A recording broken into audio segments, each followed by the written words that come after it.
Hi guys, আজকে আপনাদের সামনে শেয়ার করব কোকোনাট রাইস বানানোর পদ্ধতিটা, কীভাবে কোকোনাট রাইস বানানো হয় তার প্রসেসিংটা আজকে আপনাদের এই ভিডিওর মাধ্যমে আমি শো করব।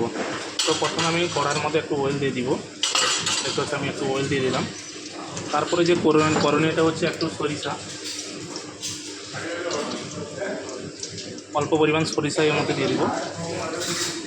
সরিষার পরে সরিষাটা ফাটতে থাকবে, তার মধ্যে অ্যাড করে দেবো শুকনো লঙ্কা, শুকনো লঙ্কা এদিকে গরম হতে হতে এর মধ্যে অ্যাড করে দেবো কারি পাতা। এগুলোকে একটু ফ্রাই করে নেব।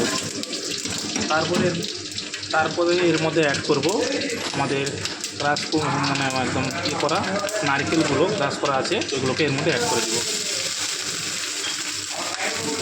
তো এগুলোকে কিছুক্ষণের জন্য এরকম শর্ট করবো, হালকাভাবে শর্ট করে নিব যাতে লাল লাল হয়ে যায়।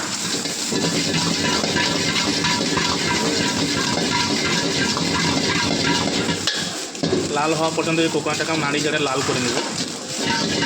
দিলে কী হবে, এর ফ্লেভারটা বেরোবে, দিলে আমাদের রাইসের সঙ্গে অ্যাড হবে। কোকোনাট রাইসটা খেতে খুব সুস্বাদু লাগে। কিন্তু তারপর স্লো ওভেনের মধ্যে আমরা কিন্তু এটাকে ফ্রাই করব।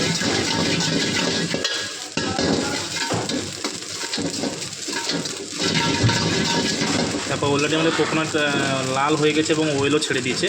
তো এর মধ্যে অ্যাড করে দেবো রাইস, আমাদের বাসমতি যে রাইসটা বয়েল করা ছিল সেই রাইসটা এর মধ্যে অ্যাড করে দিব।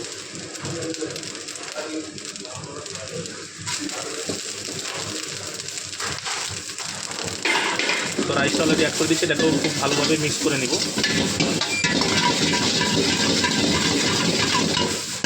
এরপরে যে করণীয়টা আছে, এর মধ্যে মশলাটা অ্যাড করবো। সেই মশলাটা কী কী ইউজ করি সেটা দেখাবো।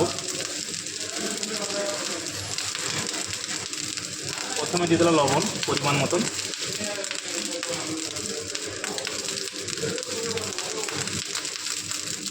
তারপরে অ্যাড করবো সুগার মানে চিনি অ্যাড করে দেবো।